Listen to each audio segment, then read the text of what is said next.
कौन है मनुष्य वो जो दुनिया में आया हो फिर भी कभी ना कोई पाप कमाया हो? ऐसा है नहीं जिसने पाप न किया हो। लेकिन जब बदल जाओ, जब सुधर जाओ, जब भी तेरी आंख खुले तब ही सवेरा है, और क्षमा करे सबको वो भगवान तेरा है, क्षमा करता है। और हम जो कर रहे हैं वही करते रहें तो कोई फायदा नहीं है। इसलिए रावण ज्ञान तो बहुत था, ज्ञान का भंडार था, पर ज्ञान को अपने जीवन में लागू नहीं किया था, उतारा नहीं था। इसीलिए भगवान ने उसका वध किया, भगवान ने उसको अपने धाम को भेज दिया। इस प्रकार रावण के पूरे वंश को मिटा करके विभीषण को राजा बनाया, विभीषण को राज्य दिया। पुष्पक विमान आया, समय का अभाव है इसलिए मैं यूं ही ले चलता हूँ। अयोध्या में राम जी का राज तिलक होता है। पुष्पक विमान में सभी को बिठा लिया, सभी वानर जितने थे सेना। पुष्पक विमान की एक खासियत थी कि उस विमान में लाख, 10 लाख, 20 लाख, करोड़, 10 करोड़ कितने भी बैठ जाएं, लेकिन एक सीट हमेशा उसमें खाली रहती थी। ऐसा पुष्पक विमान था। सभी वानरों को बिठा लिया, विभीषण जी को भी बिठा लिया, और लेकर के इधर रास्ते में आ रहे हैं। हनुमान जी को भेजा है कि तुमसे ज्यादा उड़ने वाला कोई नहीं है। हनुमान, मेरा भरत इंतजार कर रहा है, और जितना भरत इंतजार कर रहा है उससे ज्यादा मैं भी वैसा ही इंतजार कर रहा हूँ। और चलो जाकर के भरत को समझाओ, मेरा भरत कोई अनहोनी न कर ले। और इधर भरत क्या कर रहे हैं माताओं? भरत ने सोचा आज 14 वर्ष पूरी हो गई हैं, प्रभु श्री राम लौट करके नहीं आए, अब तो मैं सरयू नदी में कूद करके अपने प्राण दे दूं, क्योंकि अभी लौट कर नहीं आए प्रभु।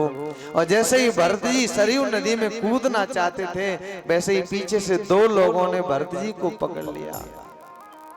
कहा हम तुम्हें मरने नहीं देंगे।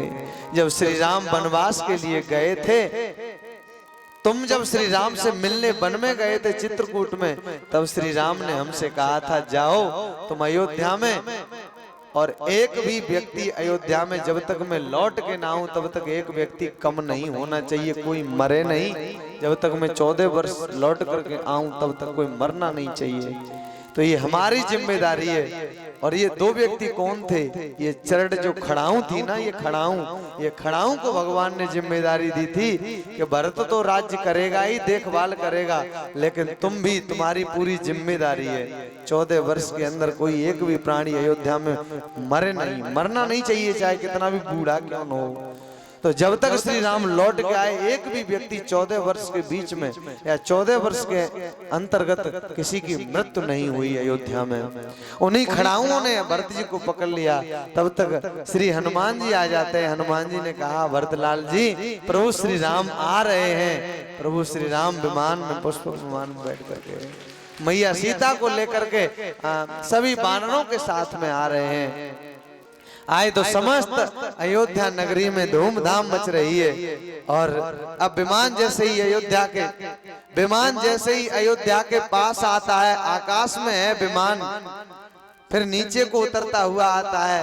श्री राम ने कहा है लक्ष्मण ध्यान देना, मेरे बुजुर्गों, माताओं, बहनों, श्री राम ने कहा है लक्ष्मण ध्यान दो, ध्यान इधर।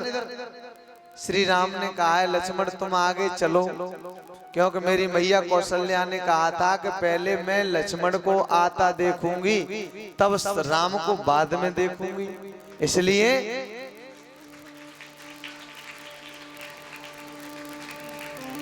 जय हो, बोल राजा रामचंद्र की जय। वाह वाह, क्या बात है, बड़ी वानर सेना है भैया श्री राम जी की।